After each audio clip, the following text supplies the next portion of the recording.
Hello everyone, welcome to my channel More Sopahe. Please like, share and subscribe.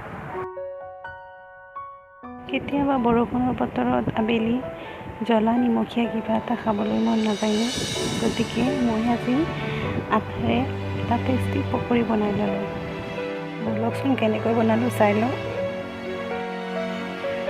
নৰসিংহৰ পাত মই এনেধৰণে সৰু সৰুকৈ কাটি লৈছোঁ, দুটা পিঁয়াজ মিহিকৈ কাটি লৈছোঁ আৰু কেঁচা জলকীয়া সৰু সৰুকৈ কাটি লৈছোঁ।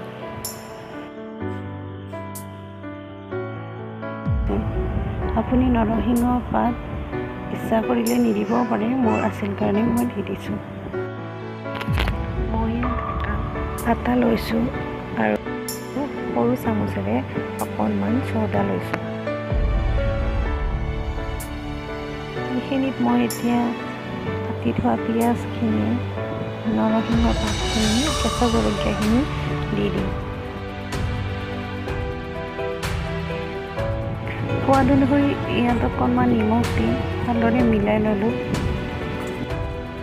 ভালদৰে মিলাই লোৱাৰ পিছত অলপমান পানী এড কৰিলোঁ, আকৌ এইখিনি মিলাই ল'লোঁ। তাৰপিছত আৰু অলপমান মই পানী এড কৰিলোঁ, ভালদৰে মিলাই ল'লোঁ।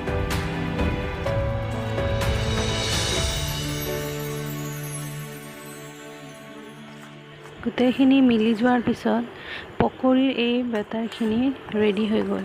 এতিয়া এইখিনি তেলত ফ্ৰাই কৰিব পাৰিম। কেৰাহীত তেল গৰম কৰি এইটো এনেদৰে এটা এটাকৈ দি লৈছোঁ। তেলত দিয়াৰ লগে লগে কেনেদৰে ওপৰলৈ উঠি আহিছে চাওকচোন।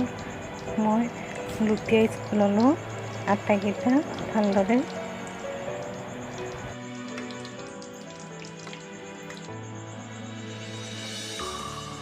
এইখিনি অকণমান সময় এনেদৰে ভাজি ৰাখিম সিজিবৰ বাবে।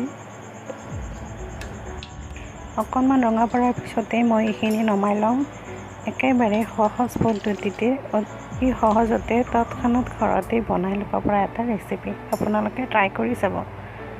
যদি ৰেচিপিটো ভাল লাগিলে কমেণ্ট ছেকশ্যনত লিখিবলৈ নাপাহৰিব।